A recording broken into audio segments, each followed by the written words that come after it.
दरअसल जो सुपारी मीडिया जिसको हम लोग कहते हैं, वो तो इनके काबू में है। वो चाहे अखबार हो या अब टेलीग्राफ जैसे अखबार की बात नहीं करेंगे, जो बहुत मजबूती के साथ पत्रकारिता के मापदंड पर टिके हुए हैं। लेकिन बहुत सारे टीवी चैनल और बहुत सारे अखबार पूरी तरह सत्ता के, क्या शब्द इस्तेमाल करूँ, कुछ गलत शब्द मुँह से निकल जाएगा, उसको मैं सुपारी मीडिया ही कह देता हूँ। वो सुपारी मीडिया मैं उसको कहता हूँ और वो सुपारी मीडिया बन चुके हैं। कुछ लोग गोदी मीडिया कहते हैं। उनको लेके अब ये परेशान नहीं है।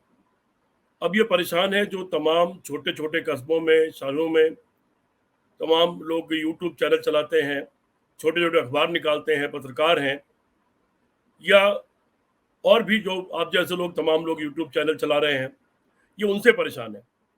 क्योंकि इनकी रीच बढ़ गई है और सुपारी मीडिया की रीच बहुत कम हो गई है।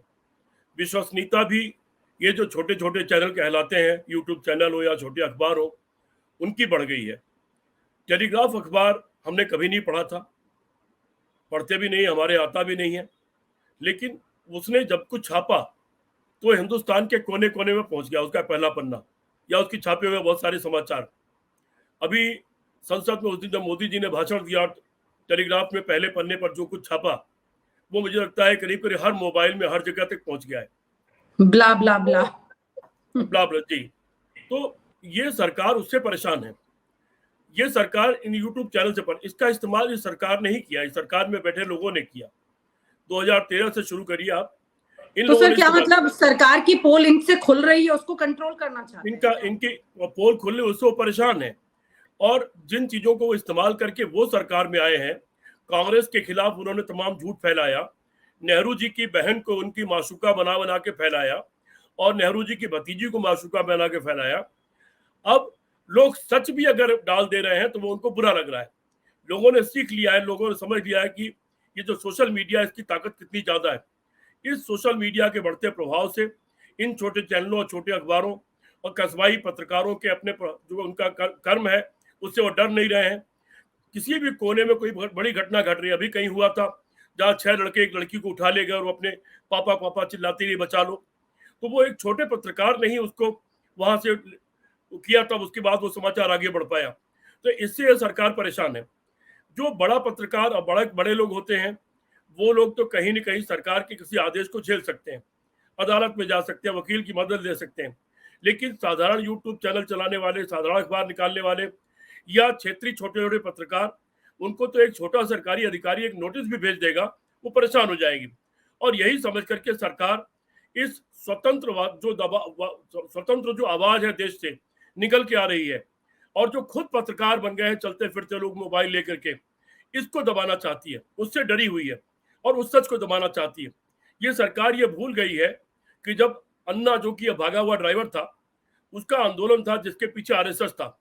मैंने शुरू से कह रहा था कि इसको, ये आरएसएस की कठपुतली है, आरएसएस ये आंदोलन चला रहा है। जिस सिस्टमेटिक तरीके से दिल्ली में मिनटों में लाखों लोग या हजारों लोग इकट्ठे हो जाते थे, मिनटों में झंडे बढ़ जाते थे, मिनटों में मसाले बढ़ जाती थी और पूरे देश को एक रंग में रंग दिया गया था और गांधी से बड़ा बना दिया गया था। उस वक्त मीडिया ही तो था जो वो काम कर रहा था और कांग्रेस सरकार को बुरी तरह से बदनाम कर रहा था, जिसकी नाव पे सवार होकर के ये लोग आज सरकार में बैठे हुए हैं। क्योंकि जमीन से पाताल से लेकर आसमान तक ये सिद्ध कर दिया उसी मीडिया ने कि कांग्रेस पार्टी में सिर्फ भ्रष्टाचार होता है और कोई काम नहीं होता है। तो चूंकि जिन हथियारों को इस्तेमाल करके आए हैं, अब वो सच वाले भी हथियार हैं, तो वो सच से डरे हुए हैं, क्योंकि इन्होंने कोई काम नहीं किया, कोई वादा पूरा नहीं किया, झूठ से साबित हुए। जब लाल किले की प्राचीर से प्रधानमंत्री झूठ बोल सकते हैं लगातार एक के बाद एक और उनके झूठ खुल सकते हैं, तो अब ये अपने हथियार से परेशान है और आदमी जब आईना देखता है तो खुद डर जाता है। ये लोग डरे हुए हैं, उसके वजह से ये पत्रकारों पर शिकंजा कसना चाहते हैं। और मुझे लगता है कि सारे पत्रकारों के संगठनों को, यूनियन को, हमारे दोस्त सुरेंद्र भाई यहाँ बैठे हुए हैं, सारे संगठनों को मिलकर इसको तत्काल के तौर पर इसका विरोध करना चाहिए। हम लोग इमरजेंसी के सताए हुए हैं, इमरजेंसी में हम लोग उससे लड़े, आप जयप्रकाश आंदोलन में हम लोग लड़े हैं। लेकिन तब भी जिस दिन इमरजेंसी लगी थी, सुरेंद्र भाई याद होगा, बाकी लोगों को भी याद होगा, कि पहले दिन अखबारों के पहले पन्ने को कई लोगों ने काला छोड़ दिया था। कुछ लोगों ने संपादकीय काले छोड़ दिए थे, कुछ लोगों ने जो बैनर होता अखबार का उसको पूरा काला कर दिया था, कुछ लोगों ने संपादकीय वाला जो कॉलम होता है उसको ब्लैंक छोड़ दिया था, और इंडियन एक्सप्रेस ने शायद 2-3 दिन ये काम किया था, जिसके बदले उसकी सीढ़ी तोड़ दी गई थी। बहुत हुआ तो उसका नाप तौल की गई तो उसकी सीढ़ी तोड़ने लायक मिली, उसकी सीढ़ी तोड़ दी गई थी। लेकिन उस आपातकाल में भी मुझे इस तरह का आतंक दिखलाई नहीं पड़ा। थोड़े दिन बाद सारे अखबार और सारा मीडिया स्वतंत्र था, सब लोग लिख रहे थे, पढ़ रहे थे। ये ठीक है, सत्ता पर आक्रमण बहुत नहीं कर रहे थे, लेकिन जमीन पर जो चीजें दिख रही थी वो सब हो रही थी। ये सरकार तो उस आपातकाल से भी कहीं आगे जाकर के ये जो लोकतंत्र का चौथा खंभा कहलाता है उसको ही खत्म कर देना चाहती है। उतनी बात से मैं सहमत हूं कि भाई आधारहीन समाचार नहीं होने चाहिए, लेकिन आधारहीन समाचार वो भी तो है जो सुपारी मीडिया रोज सुना रही है। हिंदुस्तान स्वर्ग बन गया है, उत्तर प्रदेश स्वर्ग बन गया है, कानून व्यवस्था बिल्कुल फर्स्ट क्लास है, सारी चीजों के गलत सलत आंकड़े पेश किए जा रहे हैं यहां से लेकर दुनिया तक में, तो उनके बारे में क्या है? और जो दिन रात तमाम सुपारी मीडिया हिंदू और मुसलमान के सवाल को लेकर के, हिंदुस्तान और पाकिस्तान के सवाल को लेकर जो नफरत के बीच बो रही है, क्या उस पर भी कोई कानून काम करेगा? जो झूठ परोसा जा रहा है, झूठी सूचनाएं दी जा रही हैं, क्या उसके बारे में भी कोई कानून काम करेगा? इसके बारे में भी सरकार को स्पष्ट करना चाहिए। अगर उस पर कोई काम हो तो निश्चित तौर पर हम लोग खुश होंगे और हम लोग उसका समर्थन करेंगे। अन्यथा कलम के ऊपर लगाई जाने वाली पाबंदी, मीडिया के ऊपर लगाई जाने वाली ये पाबंदी, ये पहला कदम है फांसीवाद को लाने का। आपने 15 अगस्त को देख लिया, प्रधानमंत्री के आर्थिक सलाहकार ने एक लेख लिखा है, बहुत बड़ा लेख, जिसमें उन्होंने कहा है कि संविधान को बदल देना चाहिए। उसके ऐसे कारण गिनाए हैं जिसका कोई सिर और पैर नहीं।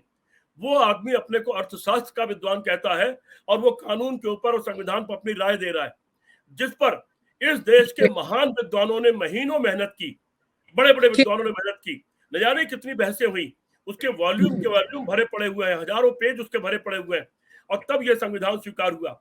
यहां तक कि जनता से भी बाद में राय ली गई। संविधान बनाने के बाद किसी को किसी चीज में ऐतराज हो बताइए, उन ऐतराजों को भी लिया गया और उसमें भी सैकड़ों संशोधन हुए, तब यह संविधान बना। संविधान को ठीक से लागू करने के बजाय संविधान बदलने की बात करना, मैं तो उस दिन चौंक गया था जब 2014 में यह सरकार बनी थी। हमारे मित्र हैं राम बहादुर राय, मित्र इसलिए है कि जयप्रकाश आंदोलन में वो भी थे, और उन्हें थोड़े दिन बाद ही देखा उन्होंने संविधान संशोधन को लेकर दिल्ली में एक मीटिंग की। मैं उस दिन चौंक गया, क्योंकि राम बहादुर राय जी हमारे मित्र हैं, वो लेकिन आरएसएस के बड़े प्रमुख आदमी हैं। आजकल वो इंदिरा गांधी जो उनका कला केंद्र है उसके अध्यक्ष है, कैबिनेट मिनिस्टर रैंक पर। जब उन्होंने संविधान संशोधन की बात की तो मैं तभी चौंक गया था, और मैंने उसी समय इस पर लिखा था कि इसका मतलब आरएसएस का इरादा संविधान को बदलने का है। वैसे तो आरएसएस ने संविधान को कभी माना ही नहीं था।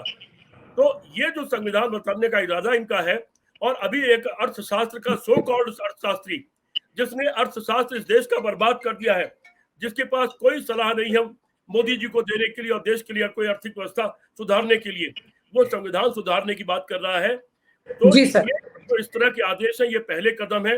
इससे देश को भी चौकन्ना रहना पड़ेगा।